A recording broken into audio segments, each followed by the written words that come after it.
అంత చీప్‌గా ఉండయండి పాలిటిక్స్. వాళ్ళు ఏదైనా గూడా మళ్ళీ వాళ్ళు పవర్‌లోకి రావాలని, ప్రజల అభిమానం చూరవాలనే ఉంటది. సెల్ఫీలు దిగడానికి ఎళ్ళే అంత చిన్న హ్యూమిలియేటింగ్‌గా మాట్లాడొద్దు. డెఫినెట్ ఎజెండా ఉందో మనకైతే తెలీదు గానీ అభివృద్ధి గురించి ఇన్వెస్ట్‌మెంట్స్ తేవడానికి, పెట్టుబడులు తేవడానికి ఎళ్ళినారు. దానికి తోడు ఇంకోటి ఆయన అన్నారు మోడీ గారు చైనా వస్తువులు వాడొద్దన్నారు గానీ, చైనా నుండి ఇన్వెస్ట్ చేస్తారు, ఇండస్ట్రియలిస్ట్‌లు వస్తారంటే వద్దని ఎప్పుడు అనలేదు. ఎవరైనా ఏ ప్రభుత్వం అయినా స్వాగతించాల్సిందే. మన దగ్గరొచ్చి పెట్టుబడులు పెడితే మనకు ఉద్యోగ అవకాశాలొస్తాయి.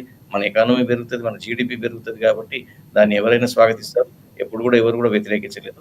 సో, నేను లోకేష్ గారు అంత చిన్నగా అంత నీచంగా ఆలోచిస్తారని అనుకోవట్లేదు. డెఫినిట్‌గా వాళ్ళు ఇన్వెస్ట్‌మెంట్‌ల గురించే వెళ్ళిర్రు.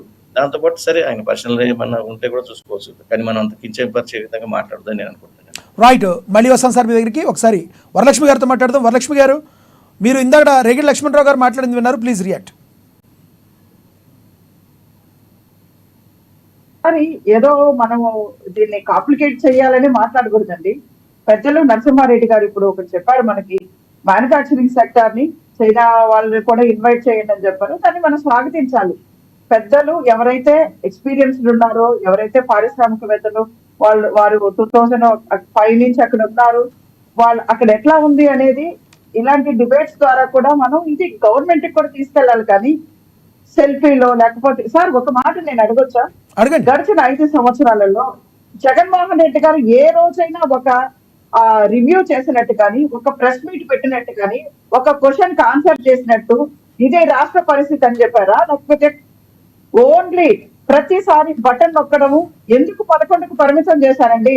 సరే, సోదరులు ఒక మాట అన్నారు, 14-19లో లోకేష్ గారు చంద్రబాబు నాయుడు గారు ఏం చేయలేదు అన్నారు. ఓకే, మీకు మ్యాండేట్ ఇచ్చారు కదా, మీకు 151 సీట్లు ఇచ్చారు ఆంధ్ర రాష్ట్ర ప్రజలు.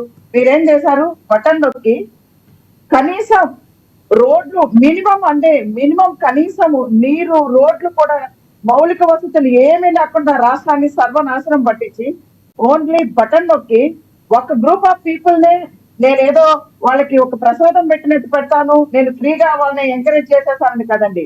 రెండూ ఉండాలండి. డెవలప్మెంట్ ఉండాలి, అట్ ద సేమ్ టైం సంక్షేమం కూడా ఉండాలి రాష్ట్రం బాగుండాలంటే.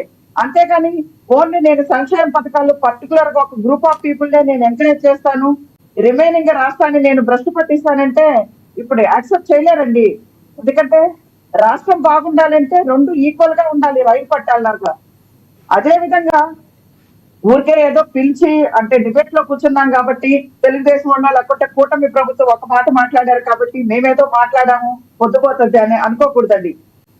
గడిచిన 5 సంవత్సరాలలో జగన్మోహన్ రెడ్డి ప్రభుత్వం పరిపాలనా విధానం ఆంధ్ర రాష్ట్రం ఎంత డ్యామేజ్ అయిందో వారికి కూడా తెలుసు.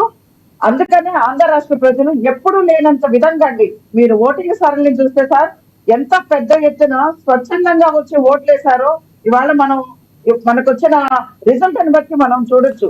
ఇక్కడ మీరు కూడా ఒకటి గుర్తుంచుకోవాలి వరలక్ష్మి గారు, ఎవరైతే ఏవైతే హామీలు ఇచ్చారో ఆ హామీలన్నింటినీ కూడా నెరవేర్చకుండా మేమేదో గతంలో ఏవైతే ఆ హామీలు ఇచ్చామో దాన్ని తొంగలో తొక్కేస్తామంటే ఏ పార్టీకైనా, ఏ రాజకీయ, వరలక్ష్మి గారు ఒక క్వశ్చన్ ఉంది, ఏ రాజకీయ పార్టీనైనా కూడా బంధపెడతారు ప్రజలు. దానిలో భాగమే మీరేం చెప్పి ఎన్నికలకు వెళ్ళారు, విద్యుత్ ఛార్జీలు ఏవైతే ఉన్నాయో వాటిని మేము తగ్గిస్తామని చెప్పి వెళ్ళారు. కానీ ఈరోజు మీరు చూస్తుంటే విద్యుత్ ఛార్జీలు పెంచే ప్రక్రియ మీరు కొనసాగిస్తున్నారు. మీరు ఎందుకు చేస్తున్నారు ఇలాంటిది? మరి సార్ ఒక్కసారి మీరు గడిచిన 2019-24 మధ్యలో జగన్మోహన్ రెడ్డి గారు డ్యామేజ్ చేసిన డ్యామేజ్ ని కనీసం ఇవాళ దాన్ని కనీసం పూడ్చే పరిస్థితి కూడా లేదండి. ఒక మాట నేను స్వాగతించట్లేదు.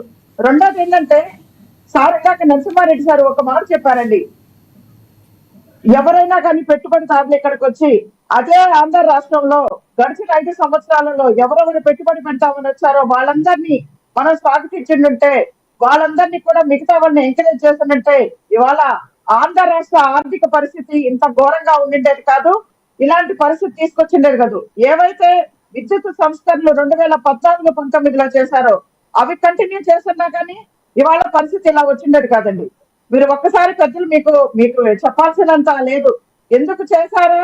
మరి పరిపాలన మీద అవగాహన ఉండి చేశారా? లేకపోతే కేవలం నేను ఒక మోనార్క్ అని చెప్పి ఆంధ్ర రాష్ట్రాన్ని నేను శాసిస్తేనే మిగతా వాళ్ళు బ్రీతింగ్ తీసుకోవాలని చేశారు జగన్మోహన్ రెడ్డి గారు. చాలా పెద్ద తప్పు చేశారు కాబట్టి ఇవాళ అన్నిటిని డ్యామేజ్ అన్నిటిని చేస్తూ సరిచేస్తూ వస్తున్నారు. కానీ ఏదో ఆంధ్ర రాష్ట్ర ప్రజల్ని ఇబ్బంది పెట్టాలనో వరలక్ష్మి గారు ఇక్కడ ఒకటి మనం గుర్తుంచుకోవాలి. ఒకటి మనం ఒక 10 రూపాయలు ఇచ్చామనుకోండి ప్రజలకి, గుర్తుంచుకుంటారో గుర్తుంచుకోలేదో తర్వాత సంగతి. కానీ ఒక 10 రూపాయలు జనాల జేబులోంచి మనం తీసుకున్నాం అనుకోండి, అది నెగిటివ్ ఇంపాక్ట్ అనేది ఇంకా బాగా పెద్దగా వెళ్తుంది. మీరు ఏదైతే మీరు ముందుగా ఎన్నికలకు వెళ్ళేటప్పుడు మీ మేనిఫెస్టోలో మేము తగ్గిస్తామని చెప్పినప్పుడు ఆంధ్రప్రదేశ్ యొక్క పరిస్థితి మీకు తెలవదా? మరి ఈ రోజున దాన్ని మీరు పారిశ్రామికంగా కానీ పారిశ్రామిక రంగాల్లో ఉన్న వాళ్ళ మీద ఒత్తిడి తేవాలి, కానీ ప్రజల మీద ఆ ఛార్జీలు వేసి వాళ్ళని అడ్డువిరుస్తామంటే ఎట్లా? ఇక్కడ ప్రజలు పారిశ్రామికవేత్తలు ఇద్దరు ఈక్వల్ గానే కావాలండి. ఎందుకంటే మన రాష్ట్రానికి వాళ్ళ పెట్టుబడిదారులుగా వచ్చే వాళ్ళకి మనం ఎంతో కొంత వాళ్ళకి కన్సెషన్ ఇస్తేనే వాళ్ళ పెట్టుబడులు వస్తాయి. అట్ ద సేమ్ టైం మనకి పర్చేసింగ్ అంటే మన ఆర్థిక స్థితిగతులు కూడా పెరుగుతాయి. అందుకని మనం ఇక్కడ పారిశ్రామికవేత్తల్ని మనం ఇబ్బంది పెట్టాలనే ఉద్దేశంతో మనం ఇక్కడ చేయకూడదండి. పారిశ్రామికవేత్తల్ని మనం చూసుకోవాలి, అట్ ద సేమ్ టైం ప్రజలను కూడా మనం చూసుకోవాలండి. కానీ వీళ్ళు చేసిన ఏదైతే విద్యుత్ సంస్కరణలు ఏదైతే ఇప్పుడు ముప్పటిగా చేశారో